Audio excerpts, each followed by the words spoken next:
Assalamualaikum warahmatullahi wabarakatuh. Alhamdulillahirabbil alamin. Allahumma sholli ala Muhammad wa ala alihi washabihi ajmain.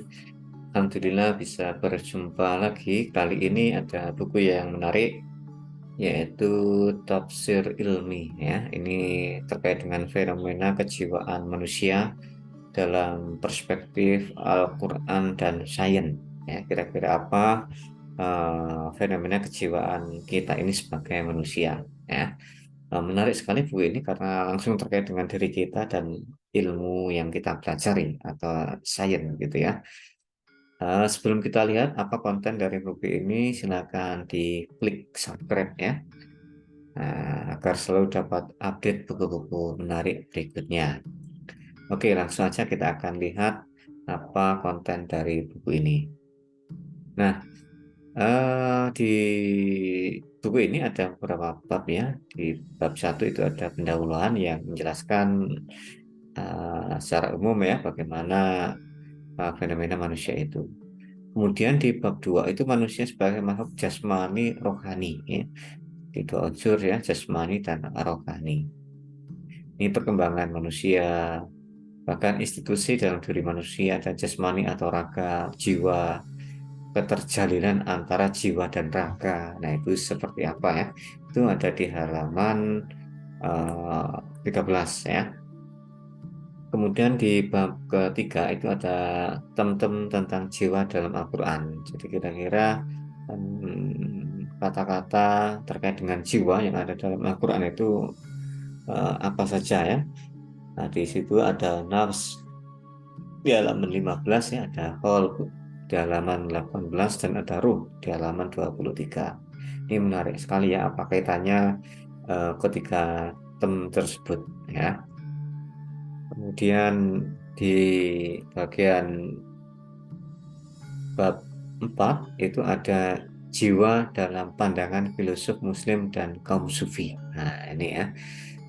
Jiwa dalam pandangan filosof muslim, misalkan Ibnu Sina itu seperti apa memandang jiwa. Ada Ibnu Al-Arabi, ada Imam Al-Ghazali ya, ada Ibnu Taimiyah ya.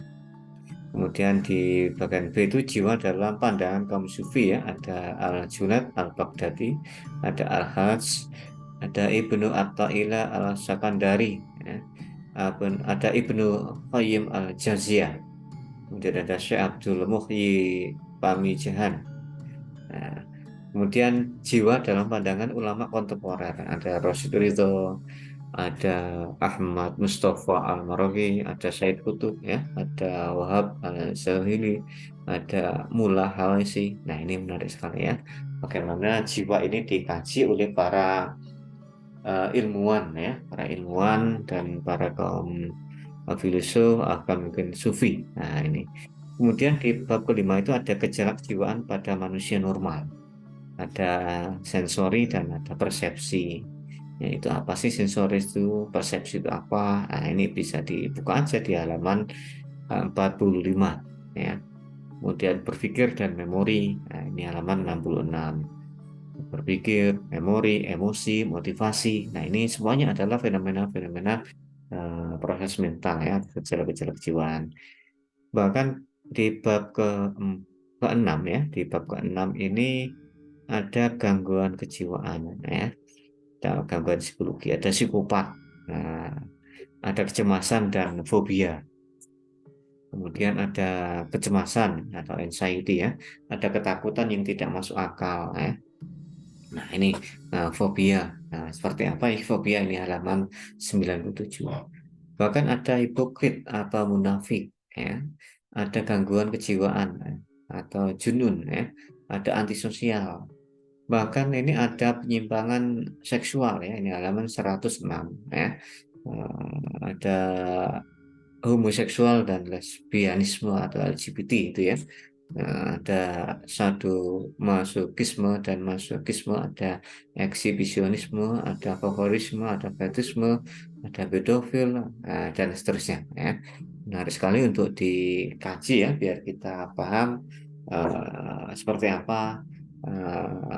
apa kondisi psikologis atau fenomena-fenomena kejiwaan yang ada dalam diri kita.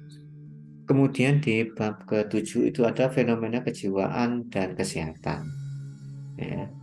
Nah, ada di bagian A itu doa dan penyembuhan, anjuran berdoa untuk kesembuhan, peran hati dalam pelaksanaan doa, hubungan doa dan penyembuhan. Kemudian bagian B itu ada efek fenomena memaafkan terhadap kesehatan. Jadi memaafkan ini ternyata memiliki dampak ya.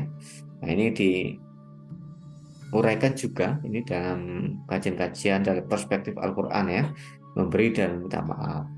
Kemudian fenomena memaafkan dan kesehatan, hubungan antar kesehatan jiwa dengan kesehatan jasmani. Nah, kemudian di bab ke-8 itu fenomena kesurupan dan mimpi. Ya, fenomena kesurupan dan mimpi. Itu ada di halaman 141 itu kesurupan. Seperti apa sih kesurupan itu? Nah, ini bisa dikasih kesurupan dalam pandangan Al-Quran. Nah, ini ada di halaman 141.